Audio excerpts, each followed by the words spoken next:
Pour être honnête, à chaque fois que je m'assieds dans un groupe de parole, j'ai l'impression de pouvoir prendre le risque d'être moi-même. C'est-à-dire, j'ai l'impression d'être simplement moi sans avoir à jouer une posture ni quoi que ce soit.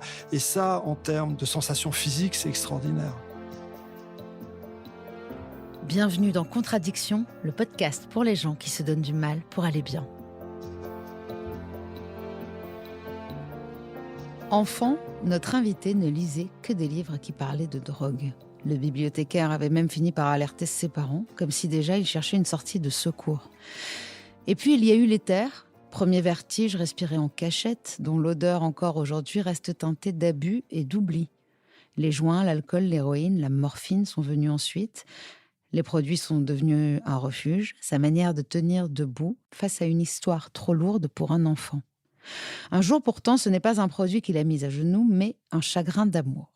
Ce vide-là, aucun produit ne parvenait à le combler. Un psy lui a alors posé cette question. Voulez-vous la revoir même s'il n'y a qu'une chance sur 10 000 ? Michel a répondu oui. Alors il a décidé de tenter cette chance improbable. Le yoga est arrivé dans ce moment de bascule, au départ presque par hasard, puis chaque jour comme une discipline qui ouvrait un dialogue nouveau entre son corps et son esprit. Et puis un ami, croisé lors d'une fête, clean depuis des années, lui a dit simplement « Viens en réunion ». Alors il y est allé. Et il le raconte, toujours comme une évidence, et puis j'ai poussé la porte d'une réunion. Michel le dit sans détour, il s'est drogué toute sa vie sur ordonnance, morphine médicale, substitution, presque une martingale, dit-il, qui lui a permis de tenir, mais jamais de vivre. Jusqu'à ce jour où il a trouvé ce qu'il cherchait depuis toujours, l'identification, le soulagement, de ne plus être seul, la possibilité d'une vie différente. Aujourd'hui, Michel est avec nous pour partager cette trajectoire du chaos au rétablissement, de l'oubli au souffle retrouvé, l'histoire d'un homme qui a choisi un jour de tenter une chance sur 10 000. Bonjour Michel. Bonjour Karen. Comment vas-tu ? Ça va bien. Ça va. On s'est rencontrés dans des groupes de parole. Ton histoire m'a interpellée à de nombreuses reprises.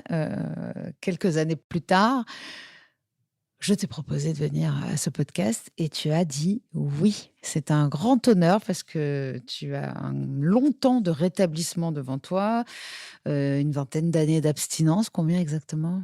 21. Ouais, 21 c'est ans. quelque chose. Et je commence toujours mon interview en demandant à mon invité comment il définirait l'addiction ou qu'est-ce que ça évoque aujourd'hui avec tout ce temps. Ah, c'est pas évident. L'addiction, je dirais que c'est un gros malentendu. C'est vraiment un gros quiproquo, en fin de compte. J'ai cru toute ma vie combler tous ces vides et ces failles que j'avais en moi par quelque chose d'extérieur, avec un côté très répétitif, très obsessionnel et très puissant. Et en fin de compte, ça n'a strictement jamais marché. Je ne m'en suis pas rendu compte. Et le jour où, à la fin, je m'en suis rendu compte, c'était trop tard. C'était quasiment impossible à arrêter. Mais l'addiction, c'est vraiment, voilà, c'est vraiment un malentendu. J'ai vraiment cru que ça allait me permettre de vivre normalement, d'être intégré dans la société, de pouvoir travailler, d'avoir des relations sociales, d'avoir des amis, d'avoir une relation même avec une femme. Et même si à quelques moments, j'ai eu l'illusion que ça fonctionnait et que ça marchait, si j'avais une petite caméra sur mon épaule, qui a filmé, ce voyage, un peu au bord de l'enfer, je pense que la réponse est que ça n'a jamais marché et je ne m'en suis jamais rendu compte. Voilà. Très bien. Je disais dans l'introduction que tu lisais des livres, ça m'avait beaucoup marqué quand tu m'as raconté ça, qu'un bibliothécaire est venu dire à tes parents, en fait, il est tout le temps sur des pages qui parlent de drogue. Euh, c'est à quel âge ça et qu'est-ce que tu allais chercher ?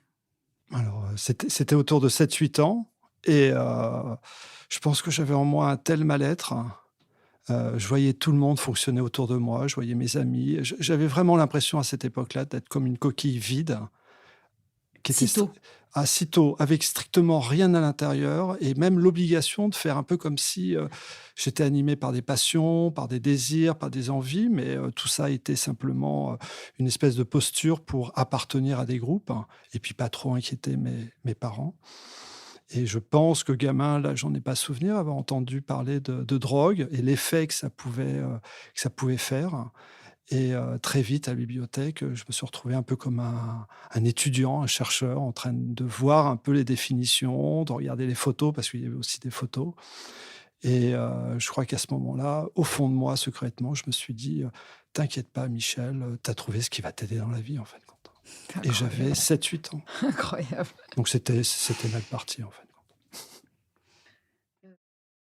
Tu as grandi dans une famille, marquée par des on va dire, c'était pas forcément, une famille, dysfonctionnelle comme on peut voir parfois dans ce monde-là avec des drames, évidents, mais il y avait plus, des secrets, des silences et aussi tu as vécu, toi, parallèlement aussi à tes parents, une histoire, d'abus. Mmh. Est-ce que tu veux en parler? Bah, c'est arrivé vers 7-8 ans, avec ma sœur. On était dans une école, catholique dans la région parisienne. Et on avait un prof de photo qui nous emmenait, assister à des doublages de films, dans une banlieue lointaine, je pense qu'elle était plutôt au nord de Paris.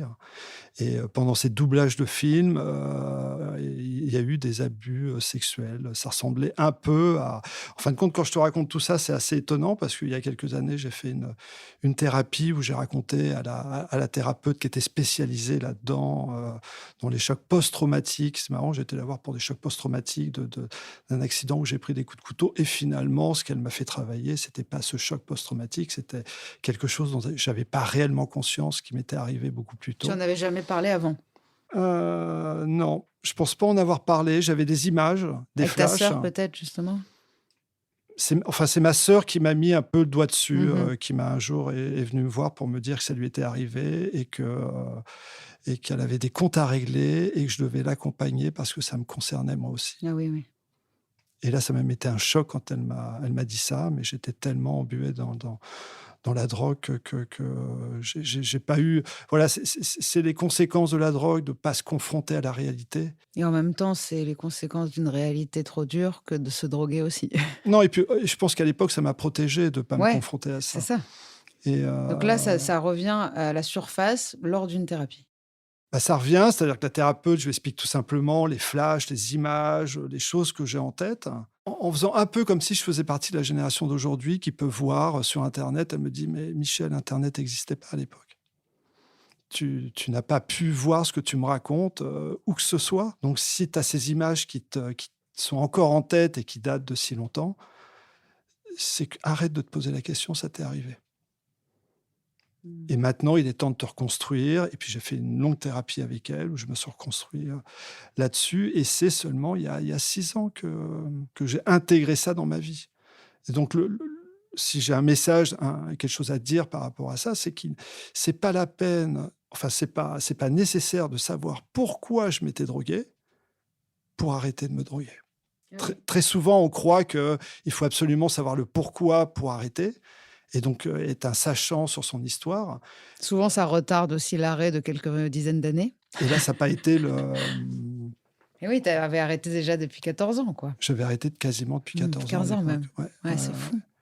Et ce qui est fou, c'est donc que bon, on va pas s'étendre sur cet abus parce que c'est assez clair de toute façon et je pense que comme tu l'as dit, c'est pas le pourquoi Mmh. qui compte, mais quand même, pour continuer chronologiquement, toi, tu as été voir cette, thérapeute pour parler d'un traumatisme que tu as vécu aux alentours de 18 ans, Ouais. qui a été très marquant, une histoire de bagarre, Mmh. poussée, hein, c'est-à-dire avec des coups de couteau et Bah, des séquelles. c'est l'histoire. Moi, quand tu connais mon histoire, tu vois tout de suite que c'était de sécurité dont j'avais besoin dans ma vie et que j'ai été vers la drogue et que la drogue ne m'a jamais apporté aucune sécurité, au point un jour de me retrouver à 19 ans avec 5 coups de couteau, avec les poumons, les reins, Perforé. enfin les poumons transpercés, enfin le truc qui est vraiment l'opposé de la sécurité. Mais l'histoire est quand même folle. Je veux bien que tu nous en parles parce qu'en plus, il y a une histoire avec ton père qui, lui, dans son passé, a été un héros. Ah, c'est vrai, On ouais. va peut-être pas raconter sinon on aura le temps de rien faire, mais donc tu avais aussi en tête Ah qu'il bah, je fallait que tu me sois un héros. Voilà, je me suis retrouvé dans une boîte, à 6 heures du matin avec, 3 copines qui sortaient on appelait ça à l'époque, des rallyes, je sais pas si ça existe encore, Ouais, habillées comme des sapins de Noël avec des robes. Enfin moi, c'était pas le cas, j'étais c'est un Versailles alors? Ah non, non, j'étais rue de Ah ouais, Pontieux, au parce que les rallyes, je croyais que Studio A. c'était que, Ah non, non, c'était aussi dans OK. Paris et la boîte était, rue de Pontieux, au Studio A, Oui, je chez vois très bien. Régine et moi, j'avais des Tiag, un jean rouge, un Jules Svensson et un t-shirt blanc. Enfin, j'étais pas du tout dans le mode des 3 amis avec Les qui rallyes? j'étais et on sort de boîte et on tombe sur un gars, d'1,95 m qui s'est fait refouler pendant toute la nuit de cette boîte, hein, et qui vient me voir et qui me dit très gentiment: «Tu en as 3, donc tu m'en laisses une et tu en gardes 2,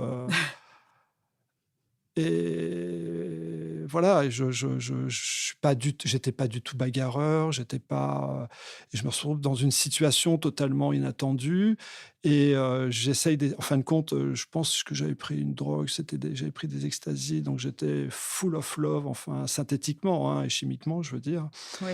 et donc je réussis à le convaincre d'aller prendre un petit déjeuner et je me dis en même temps: «On va aller dans un bar où il y a de la lumière et le patron va s'apercevoir de ce qui se passe et là, je serai en sécurité». Moi, dans ma vie, j'ai toujours essayé de me retrouver à un endroit où je me sentais en sécurité. Parce que tu avais peur, en fait. Ouais, non, non, et puis là, la situation, je pouvais pas rester avec lui tout seul. Un Mmh. ami est arrivé, complètement bourré, haut comme 3 pommes, avec en plus une tête de con et a expliqué au gars qu'il fallait qu'il arrête de m'emmerder et tout d'un coup, Ça a dégénéré. il a compris que je pas que je le manipulais, mais que je cherchais plus à me retrouver en sécurité que de lui offrir un petit déj et de lui proposer de faire connaissance avec une des 3 amies avec qui j'étais. Et là, il a sorti un couteau, il a sauté sur le pote en question qui était là et je me souviens très bien, à ce moment-là, je l'ai vu de loin sur les barrières et je me suis dit: «Michel, c'est le moment où tu peux avoir ton nom en haut de l'affiche».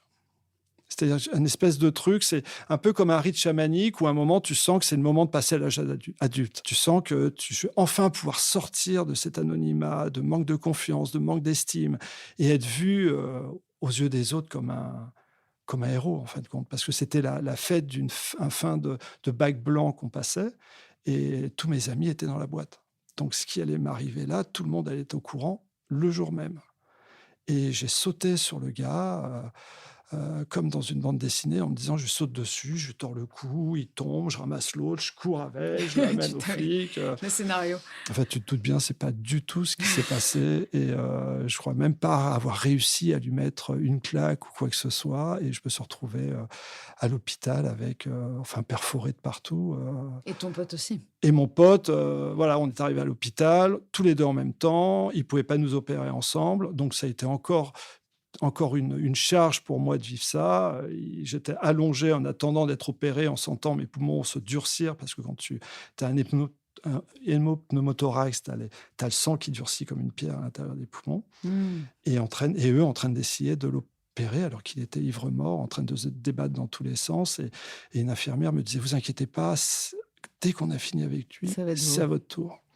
Donc tu vois les situations dans lesquelles je me retrouve, alors qu'à l'origine, j'étais sûr que la drogue allait me permettre de me sentir en sécurité. C'est ce qu'on appelle un peu, c'est j'ai totalement perdu la maîtrise sur mes besoins essentiels, on peut dire. Parce que là, tu as 18 ans et entre le moment de la bibliothèque et 18 ans, tu as commencé à fumer, très tôt et tu avais commencé pas mal de drogue déjà?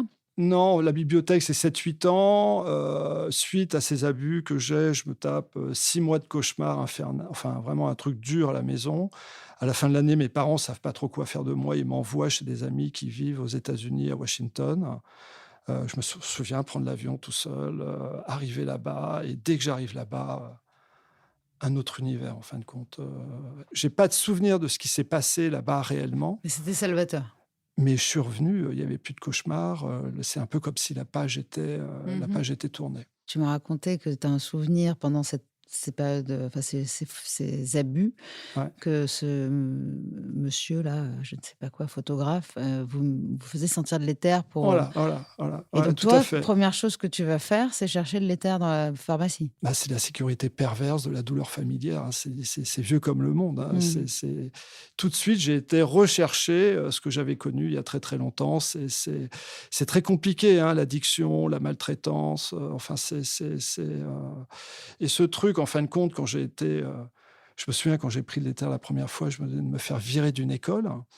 Et donc, je revoyais mes potes avant qu'ils partent tous en vacances, avec moi la sensation que j'en faisais pas partie parce que je m'étais fait virer l'année d'avant. Et ouais. Et je les ai accompagnés au car dans lequel ils sont Mmh. tous montés, ils m'ont tous fait avec la main au revoir, au revoir.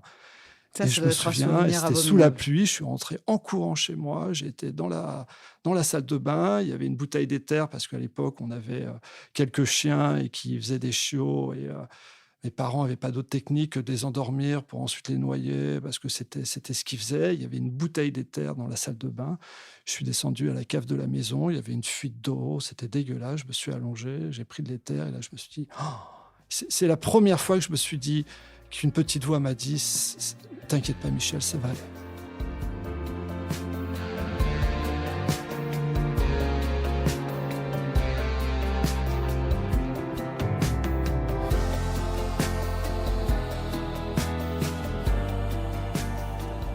Après, tu as ton premier joint à 13 ans, puis l'alcool, ecstasy, coke. Tu trouvais la même chose dans ces consommations-là? Tu sentais qu'en fait, c'était un super pouvoir presque? Ah, super pouvoir. Honnêtement, vu d'où je venais, ça me permettait simplement de vivre. J'ai jamais eu l'impression d'un truc incroyable. Supporter la vie, J'avais simplement l'impression d'être capable d'avoir des histoires, des relations avec des potes, de participer à quelque fonctionner, chose, fonctionner. de fonctionner en fin de compte. J'ai pas. Et alors ça a été, en fin de compte, c'est marrant parce que j'ai commencé à fumer après être parti à la Martinique avec mes parents. Et j'avais peut-être, ouais, c'est ça, 13, 14 ans. Et sur la plage, des mecs jouaient de la guitare et fumaient des joints. Et j'étais m'asseoir avec eux, j'ai fumé. Et là, en fin de compte, ce que je ressentais au fond de moi, qui était comme si le sol s'était dérobé sous mes pieds, a disparu en moins d'une seconde. Oh, Donc bah, là, on ça a en parlait été. avec un invité juste avant, avec Sébastien Farand, qui lui dit: «Je ne comprends pas, quand j'entends dans ton podcast les gens dire, l'addiction, pendant un temps, ça m'a sauvé». Lui, il est vraiment, il n'a pas l'impression d'avoir pu, fonctionner ou alors que c'était un leurre. Moi, je vois ce que tu racontes et en effet, j'ai l'impression que c'était la seule solution viable et que sans ça, peut-être, ça aurait été pire, à ce moment-là, en tout cas? En tout cas, à ce moment-là, quand j'ai commencé à fumer, mon problème principal, c'est d'avoir été incapable d'aller voir ma sœur, ma mère, mon père. Il y avait ma tante qui était là, et puis de me montrer super vulnérable, triste, même un peu en colère, et puis d'en parler avec quelqu'un. Plutôt Mmh. que ça, bah, Mmh. je suis tombé. Mais ça a fonctionné, c'est-à-dire tu as senti que ta peine disparaissait? Ah mais non, mais c'est même pas que ça a disparu, c'est que Ça c'est que n'avait je plus suis existé? devenu pote avec eux après. C'est-à-dire qu'ils étaient toujours sur la même plage où on avait la maison. Je passais les journées, je les voyais, on jouait au ping-pong. Mais parce que tu continuais de fumer? Et puis à ce moment-là, j'ai fumé. Je me souviens pas avoir arrêté de fumer à partir de ce Ah ouais. moment-là. Tous les jours à la Martinique, et dès que je suis rentré à Paris, mes petits antennes ont fait que j'ai repéré tout de suite dans le collège où j'étais Mmh. celui qui fumait, et ça s'est jamais arrêté. Et par rapport aux autres produits, c'est-à-dire là, on parle du joint, l'éther, il y aura l'alcool, l'ecstasy, la coke. J'ai l'impression quand même que ton «produit de choix» entre guillemets serait quelque chose qui apaise, plus qui va te pour moi, c'était l'enthousiasme que j'allais chercher dans la cocaïne, par exemple. J'avais pas besoin d'apaiser ou d'anesthésier des choses vraiment. Bah, on dit ça, mais c'est pas vrai, hein, mais je veux dire, chacun ses produits selon aussi, ce qu'il va rechercher. Est-ce que tu ressens ça? Moi, je pense que c'est un peu en fonction des Ouais, événements et des des traumas, traumatismes. c'est ça? Et là, à ce moment-là, juste après, il y a effectivement eu toutes les drogues festives. Ah, quand Parce même. qu'aussi, ce qui était très important pour moi, c'était d'avoir des amis autour de moi, de ne pas me sentir seul. Et donc, Tout ce qui te à permettait. cette période-là, en plus, je me faisais virer de toutes les écoles où j'allais, 1 ou 2 fois par an. Donc, Pourquoi? il m'aimait bien, il me trouvait très touchant, mais j'étais compliqué pour le reste de De la la. classe. Et puis j'en embarquais souvent 3 ou 4 avec moi, ils le voyaient tout de suite. Et ils avaient rien contre moi, mais leur devoir de directeur d'école était d'éviter que j'emmène dans le glissement avec d'autres. Donc ça n'a jamais été je me suis jamais fait virer, ça n'a jamais Mmh. été fracassant, mais ils me demandaient quand même de partir. Mmh. Après tu rencontres, l'héroïne la Voilà, morphine, non, après cet accident, après ouais, les coups de couteau? c'est-à-dire je prends ces coups de couteau. J'avais déjà pris de l'héroïne avant. Il faut savoir que quand même, tu es devenu un héros, il faut le savoir. Ah ouais, non, mais Et là, que ce t-shirt, il a été encadré, rempli de sang, et que finalement, tu as gagné, entre guillemets, ce jour-là. encore un énorme malentendu. Celui-là, Ta il était beau, Je vais celui-là. peut-être rappeler ça, cet épisode, un énorme malentendu. Il était énorme, celui-là. Énorme. Alors, tant que j'étais à l'hôpital, tout le monde venait me voir. Il y avait le t-shirt. En plus, c'était l'époque où on avait des t-shirts avec les triangles jaunes avec un kangourou qui traversait, Oui. qui était d'Australie. Il était plein de sang. Il était sur un porte-manteau accroché à la fenêtre. Sur la table de chevet, j'avais une bière. Et tout le monde passait et tout le monde était là. Michel, c'est extraordinaire. Les seuls qui m'aient ramené un peu à la réalité et qui m'ont vraiment confronté à ce qui s'était passé, c'est d'une part les 2 inspecteurs qui m'ont interrogé et qui m'ont dit: «Mais vous avez fait» c'est un peu comme si un pompier rentrait dans une maison en feu sans avoir aucune chance de ressortir vivant. C'était totalement insensé et le directeur de l'école où j'étais, qui m'a convoqué quand je suis revenu à l'école et qui vraiment m'a dit: «Qu'est-ce que vous faisiez là, à cette heure-là, dans cet état-là?» Il m'a ramené à mais ça avait pas d'écho, ça avait pas d'écho. Par contre, ensuite, je me suis retrouvé, un peu traumatisé, incapable de sortir de chez moi et Ouais, tout le c'est monde ça. me prenait pour un héros et d'un autre côté, j'avais perdu toute liberté de mouvement.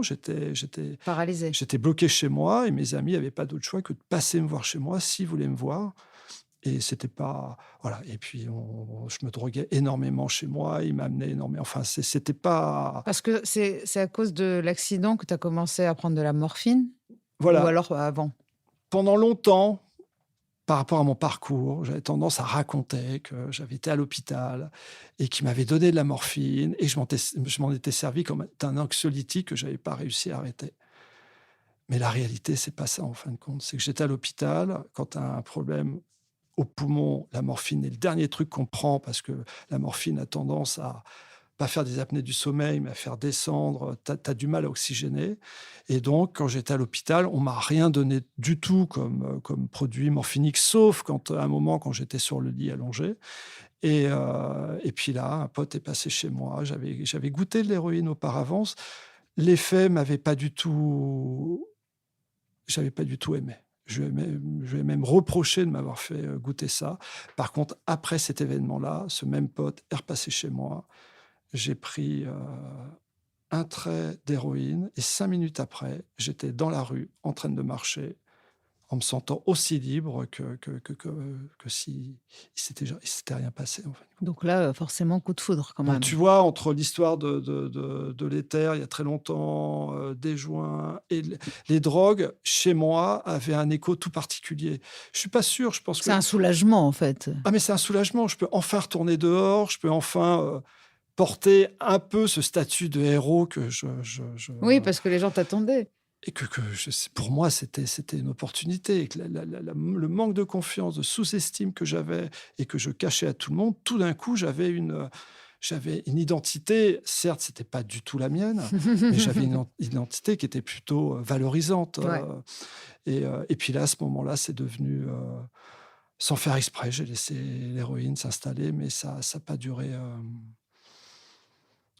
je ne vais pas dire que ça n'a pas duré très, très longtemps. Très rapidement, je me souviens avoir été voir mon père. Mon père joue au bridge. Il joue au bridge quasiment tous les soirs. Donc, il se levait à midi. J'ai été le voir quelques mois plus tard, à 10 heures du matin. Je l'ai réveillé. Je lui ai dit: Papa, papa, il faut que tu m'emmènes quelque part. Enfin, je peux plus rester là.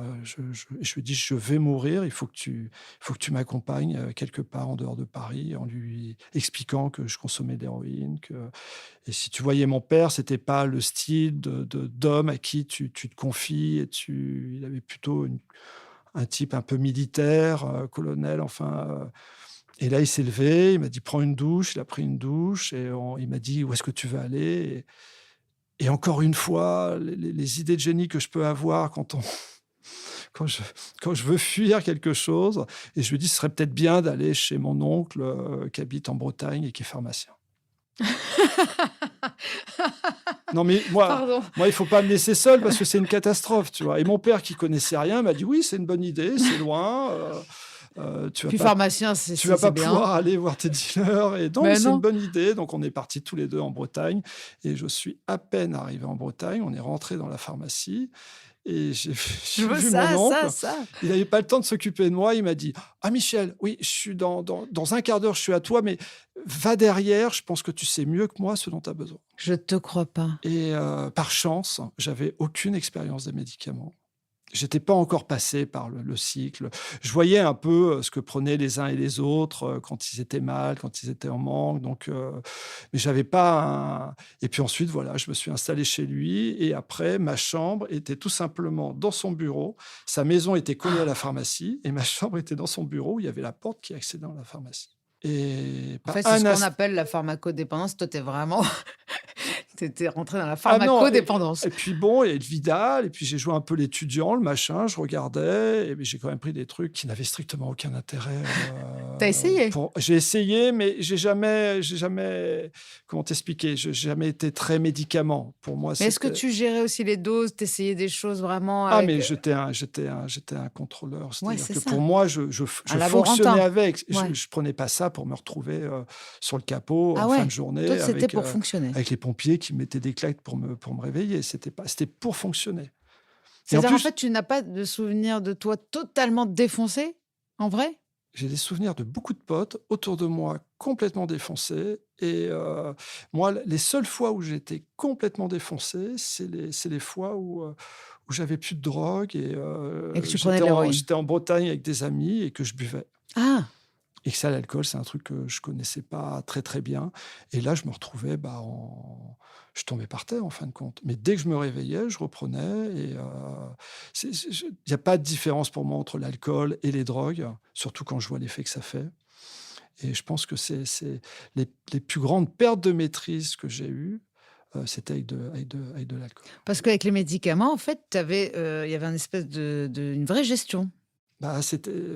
La différence entre, l'alcool, la drogue et les médicaments, bien que moi, quand je parle de médicaments, c'était que de la morphine, c'est des comprimés qui font exactement le même, C'est de l'héroïne.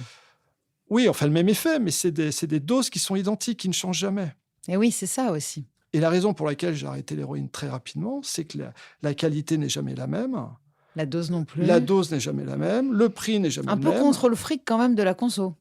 Ah bah, totalement. Non, mais moi, c'était, toute ma vie, j'avais aucune, tu en as très, très souvent qui t'expliquent que dès qu'ils ont pris quelque chose, ils l'avaient à peine pris, qu'ils ont essayé d'arrêter. Moi, ça a pas été ça. Dès que j'ai pris quelque chose, je me suis plutôt aperçu que c'était pas le produit qui allait, m'aider à fonctionner, donc d'aller vers un autre, Mmh.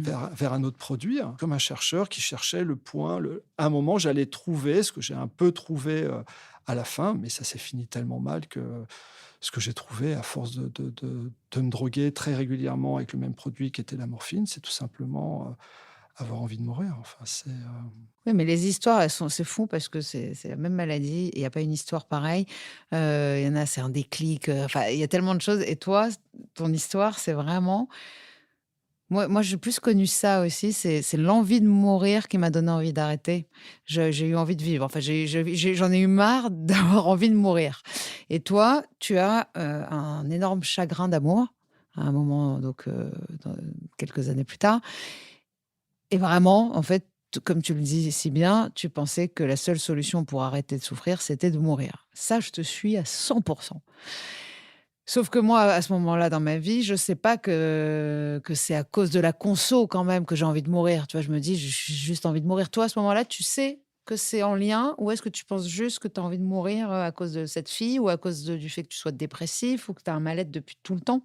ah mais j'ai Comment aucune tu fais le lien? J'ai aucune idée que c'est à cause des drogues Eh que j'ai ouais. envie de mourir. C'est ça le gros malentendu dans la consommation de drogue pour aller mieux. Parce que si tu le vois bien, j'en connais quelques-uns qui ont consommé de la drogue pour festif, pour exploser, pour vivre un espèce de voyage, Mmh. enfin, qui va souvent au bout de l'enfer, mais qui ont testé ce voyage-là.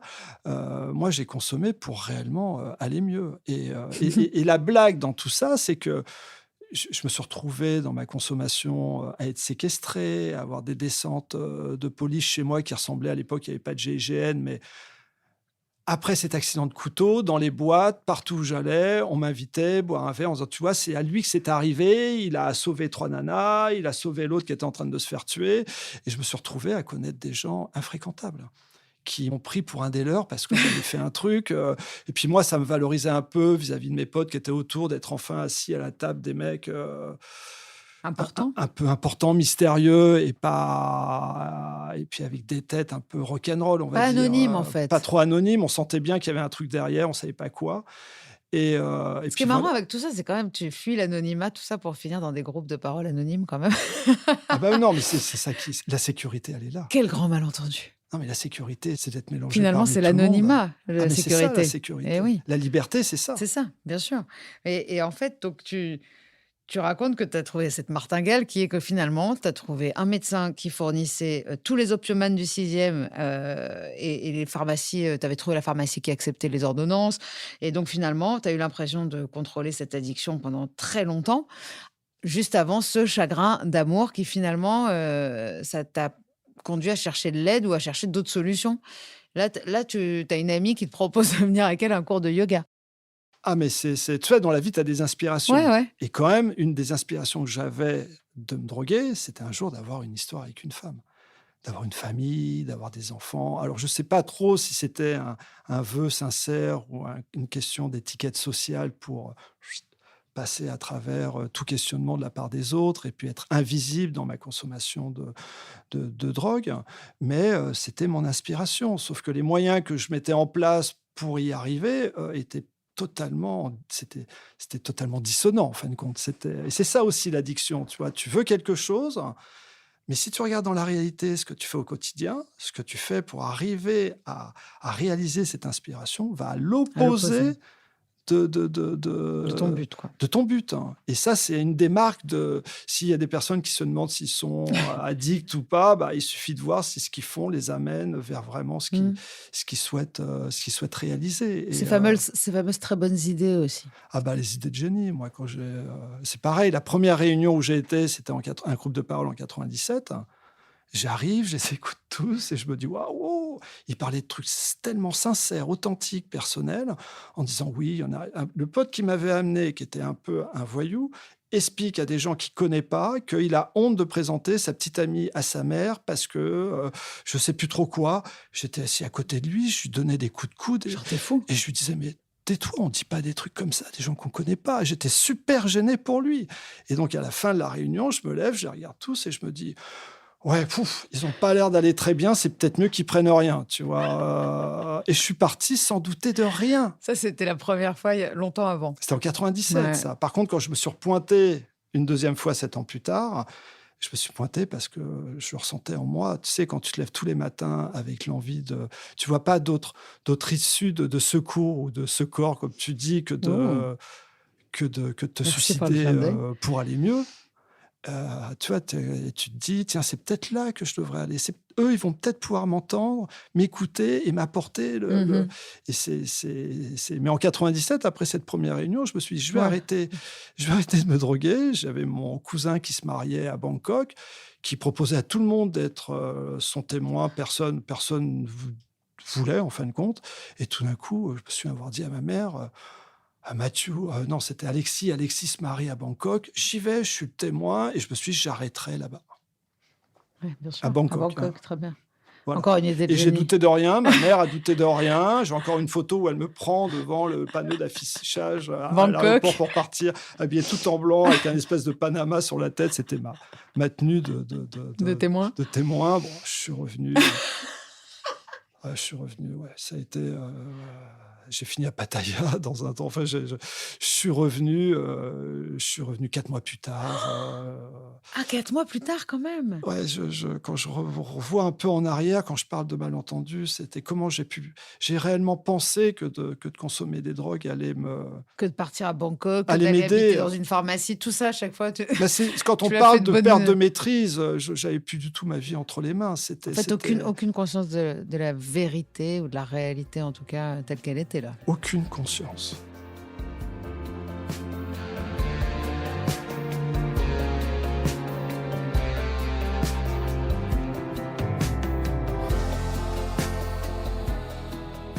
Mais ce qui est assez fou dans ton histoire, c'est que tu commences à te sevrer, mais de tout, du sucre, du café, de l'alcool, de la drogue, juste après un chagrin d'amour, en commençant à faire du yoga et du pranayama, donc c'est les exercices de souffle, enfin en faisant ce genre de choses avec une amie. Ouais, mais là, C'est-à-dire c'est... sans même t'en rendre compte, tu arrêtes. Ah mais non, mais j'étais au bout du rouleau. Tous les matins, j'avais envie de mourir. J'étais rempli de culpabilité, de honte vis-à-vis de cette femme que j'avais quittée au moment où elle enterrait son père, en fin de compte.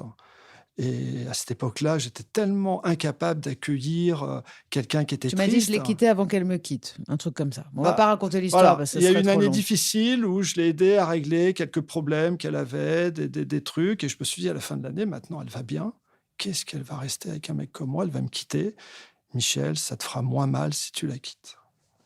Bon, Idée de génie. s'il y en a qui On écoutent va et mettre qui se hashtag disent idée de génie.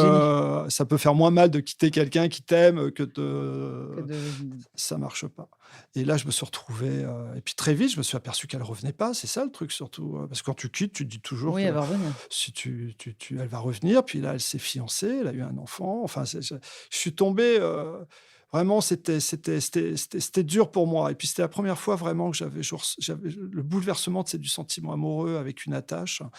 Et, euh, et là, à ce moment-là, je tombe à un dîner chez une copine qui me propose, j'étais sur le perron de sa maison, je pleurnichais un peu, elle m'a passé son bras autour du cou et elle m'a dit: «Mais qu'est-ce qu'on va faire de toi, Michel?» J'étais défoncé, j'étais Oui. totalement désespéré et le lendemain matin, elle m'a appelé pour m'accompagner, pour me proposer de l'accompagner à un cours de yoga et T'en avais jamais fait, t'en j'en avais avais... jamais fait, ça me parlait pas, enfin, j'avais rien du tout, mais tu sais, c'est toujours ce truc du... Moi, c'est le lien humain qui m'a sauvé dans tout ça. Et elle avait une voix tellement gentille. Et elle avait, dans sa voix, je sentais qu'elle...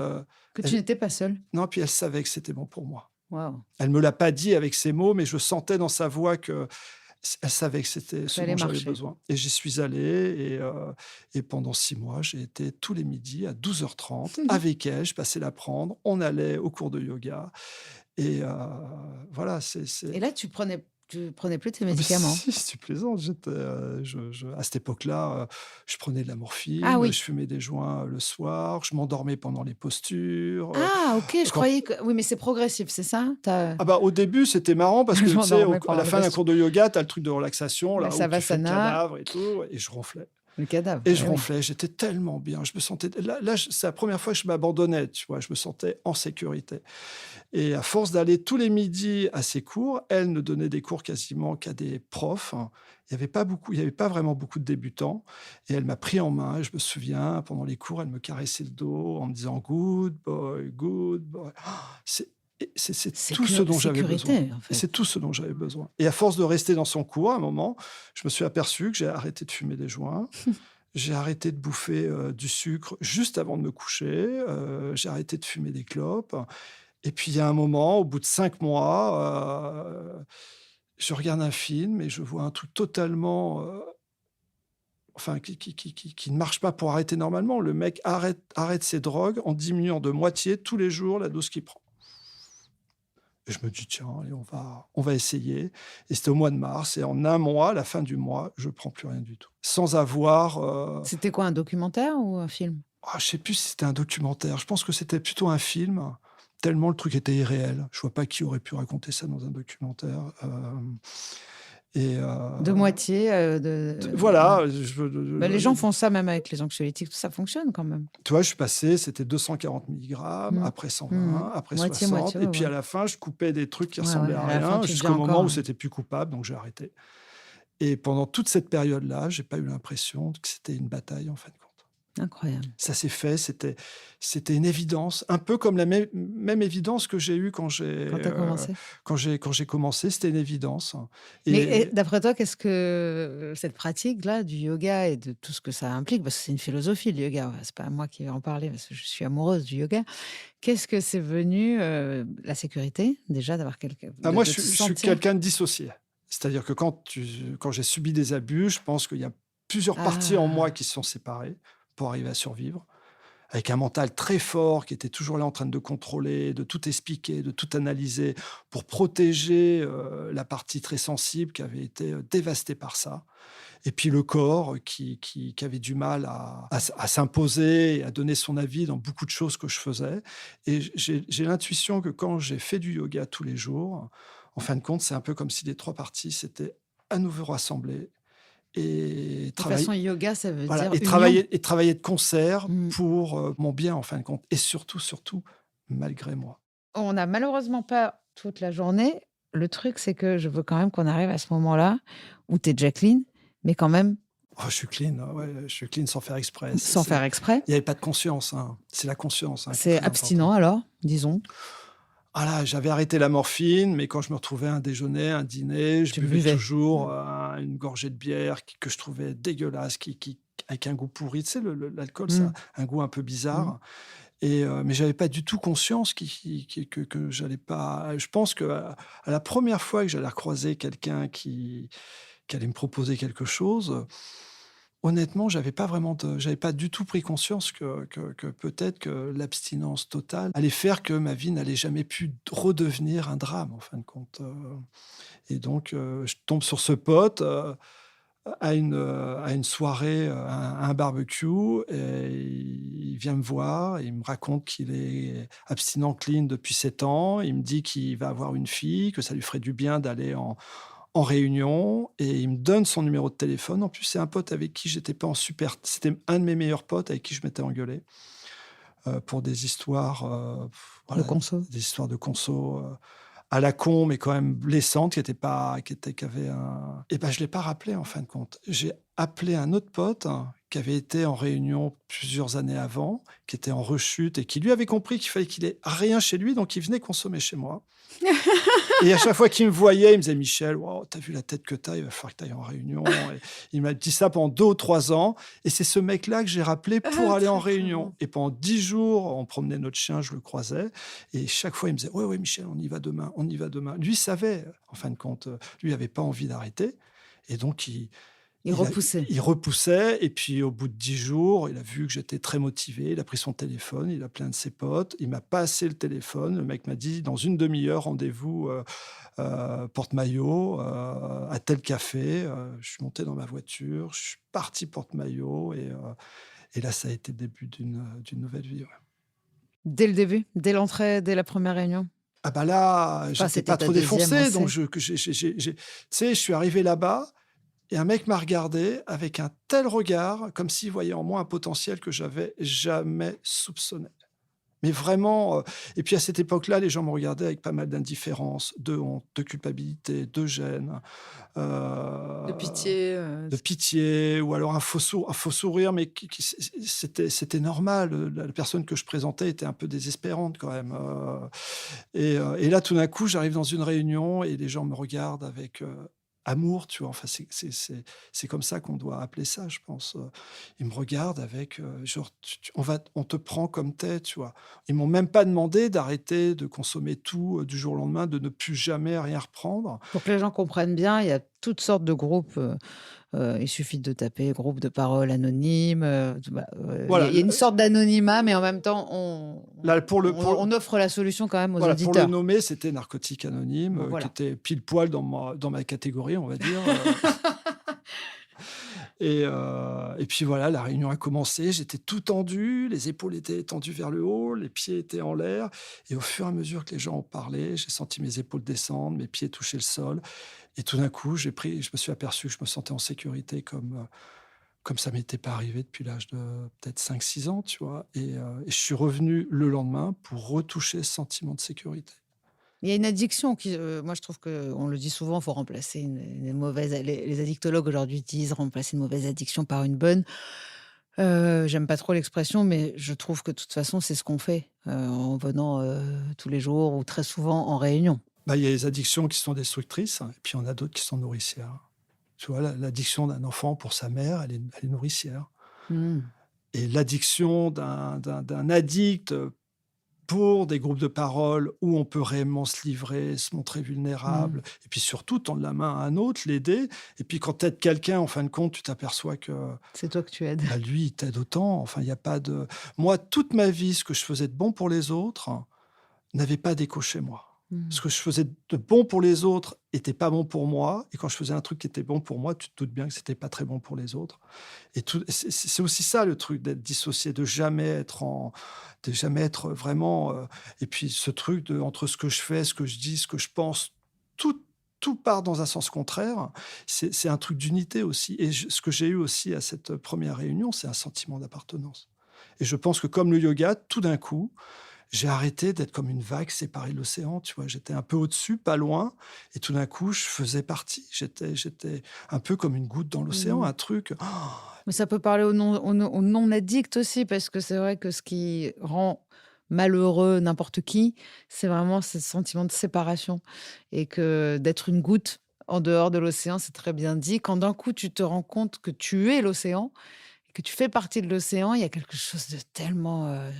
Ouais, non, mais tu t'abandonnes. Tu t'abandonnes, en fait, puisque tu es porté par le Et puis, reste. t'appartiens à quelque chose de plus grand et plus Plus grand vaste que que toi, toi. voilà. Donc, tout de suite, tu lâches prise totalement sur Mhm. le fait que c'est toi qui vas dire à l'océan de faire une marée à Mhm. gauche, une marée à droite ou quoi que ce soit. Tu Non, te laisses porter par la marée, et ça, c'est un truc. Ça, Et c'est quelque surtout, chose. quand tu comprends aussi que si tu t'abandonnes à l'océan, tu vas pas te noyer, puisque tu fais partie du truc. T'es en dehors des contraintes et du côté très conflictuel de la vie, en fin de compte. J'ai une dernière question quand même, parce que c'est une question très personnelle même à la limite, c'est que comme je suis quand même nouvelle, moi, dans les groupes, et que même les gens extérieurs à la dépendance, extérieurs au groupe, en fait, ils comprennent pas qu'on puisse...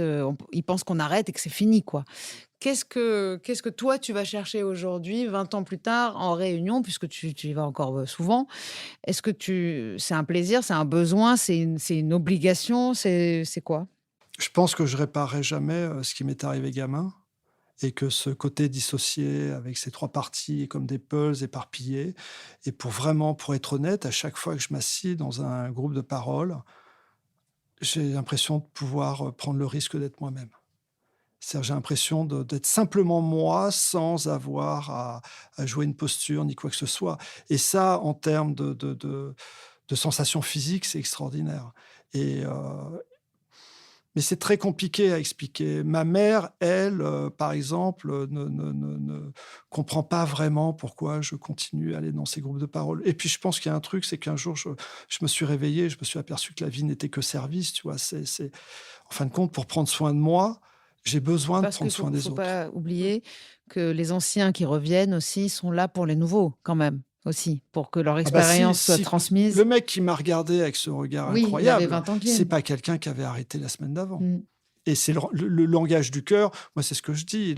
Ça va au-delà des mots, tu vois. Si un mec aurait essayé de m'expliquer un truc très bien expliqué, j'aurais rien compris. Mon cerveau était pas capable. Par contre, ce regard qu'il a eu, et puis je l'ai vu, tout de suite, je me suis dit, putain, il a l'air d'aller bien. Non, non, mais c'est Ouais. vrai, il a l'air Écoute, d'aller bien quand même. on va finir là-dessus parce que je trouve que quand même, tu as quand même l'air d'aller bien. Et ça, c'est cool quand on voit d'où tu partais. Et je trouve aussi qu'on a l'impression que, comme en réunion, tu es toi là. Donc, en tout cas, moi, c'est ce que je ressens. Et donc, je suis contente que face à mon micro, tu aies aussi cette sensation de pouvoir être toi. Donc, je te remercie, Michel, d'être venu et d'avoir été toi-même pendant cette heure avec nous. Merci Karen, c'était un plaisir. Ce podcast est soutenu par la mission interministérielle de lutte contre les drogues et les conduites addictives. La MILDECA anime et coordonne les actions du gouvernement en matière de lutte contre les toxicomanies. Contradiction, ce n'est pas seulement un podcast. C'est aussi un livre qui s'en inspire, mais qui lui est surtout complémentaire. Alors vous y trouverez des réflexions autour de la dépendance, de ce que j'ai appris, des solutions que j'ai trouvées. Contradiction, le livre est disponible à peu près partout aux éditions Erol. Rendez-vous dans 15 jours sur toutes les plateformes d'écoute pour un nouvel épisode. Et en attendant, retrouvez-nous sur les réseaux sociaux de Rose et de Contradiction.